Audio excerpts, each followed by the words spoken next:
this is sort of like off of my agenda a little bit, but what do you think? I mean, if that is the case, all right, and I do think that I think there is, I definitely think that there's two separate existences in this guy. I mean, there's more than that, and I think, but in terms of the political the ideological split, and Right. I think the right is far more cohesive in this way in many respects.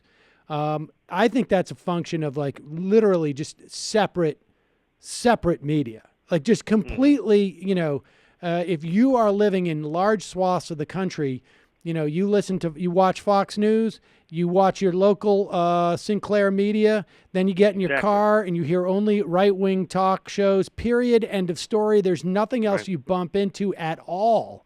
And I don't even know what the clearance is on Comedy Central. Maybe it's more extensive now, but that's just the reality of our society, that it's a function of, I mean, I think experientially there's a lot of people out there, but I'm not as sold on the idea that Donald Trump is there because of economic problems, although I think those economic problems are real. I think they're equally dispersed across the country. Yes, I think absolutely, I agree with I that. think aggrievement has been built, like a more cultural agreement has been built amongst the conservatives. So what do we do about that? Once assuming for a moment you had the ability to flick a switch and everybody in these citadels was aware of that, what's the answer to it?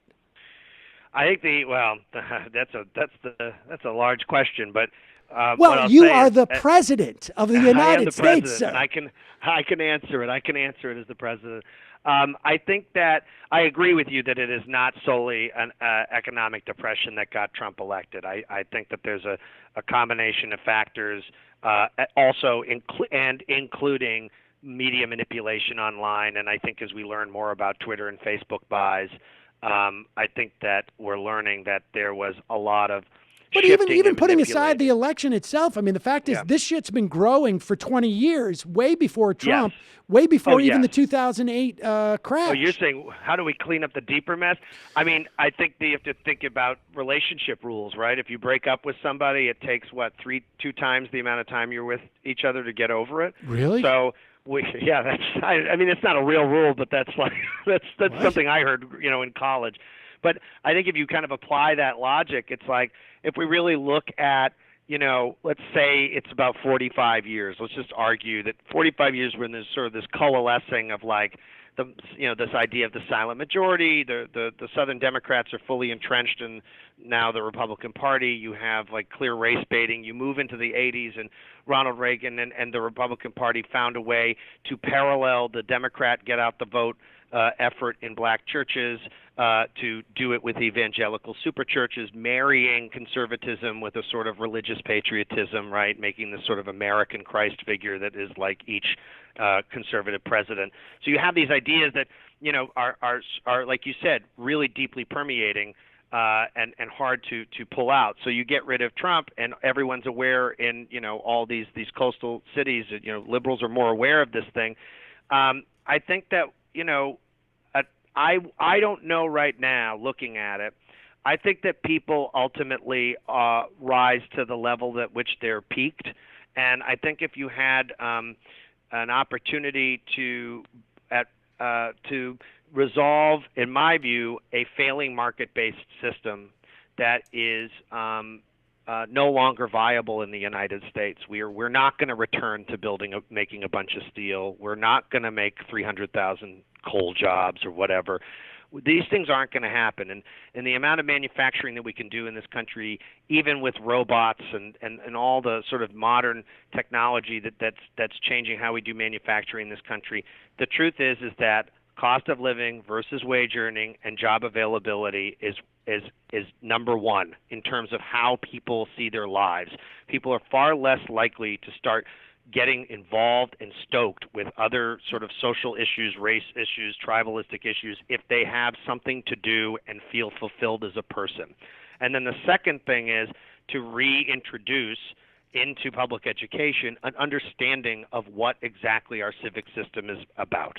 And I think then you would have to spend a decade creating a plan for our civilization in terms of what do we want to achieve as human beings, what do we want to do after a market-based system, how do we want to continue to evolve as a race of people on this planet, but also what are our visions for how we want to evolve as a people. And nobody's laying that out right now.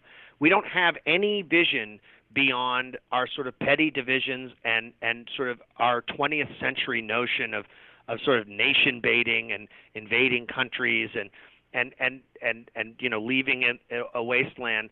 So I think that, how do you unwind people who are members of a cult? I mean, you could argue that what you just said about someone watching Fox, listening to talk radio, right, reading tweets online, these are all signs of a cult.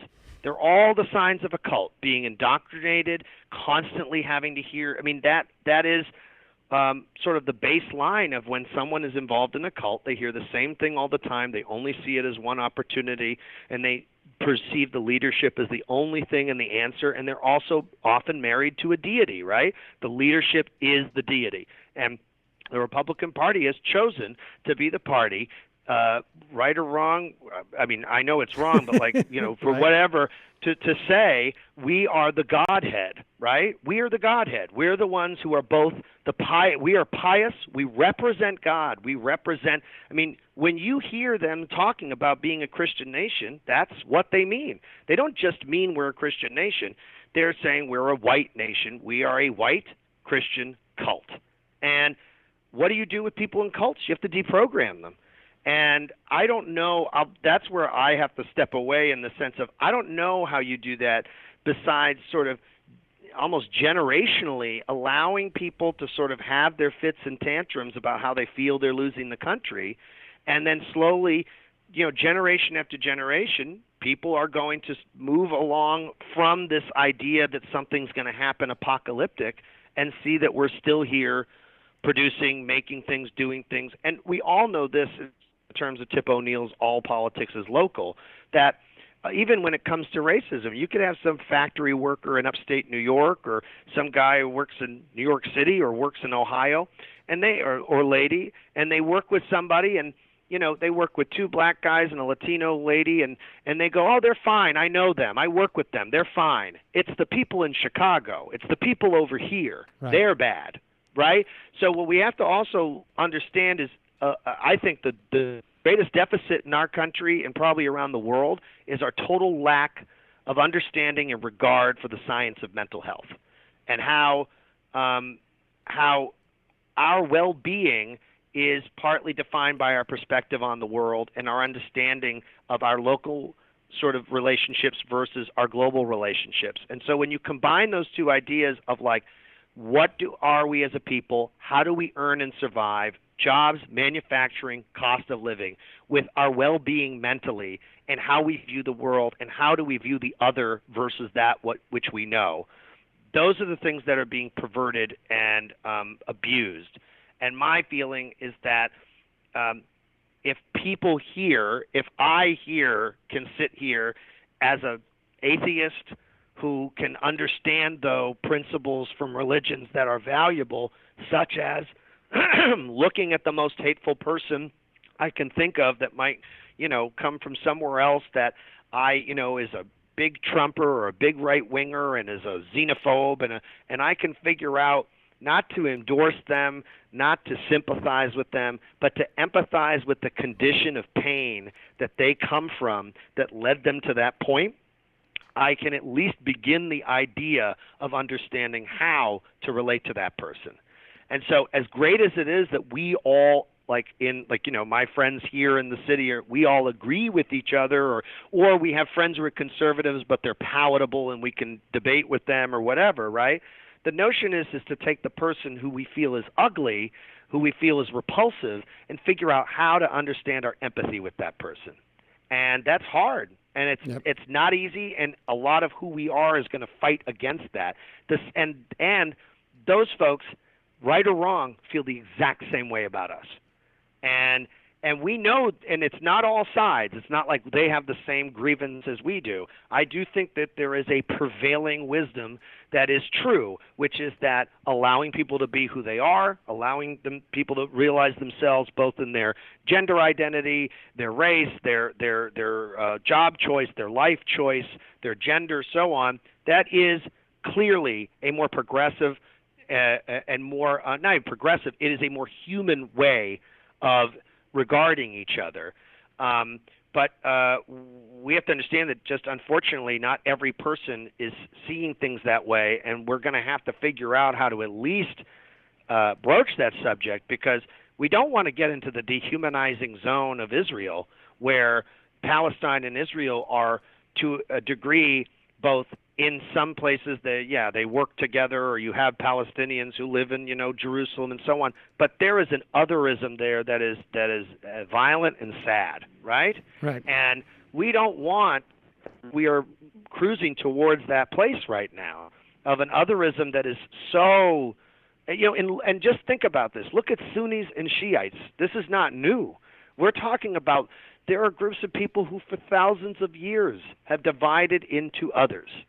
And we, I think, have an opportunity to show through example to the world how we could not do that, and we're doing the opposite. So, long way of saying we're fucked. And yeah, we're fucked. Anthony, thank you so much for coming. Hi, folks. Sam Seder here. We still need your help on our Patreon page.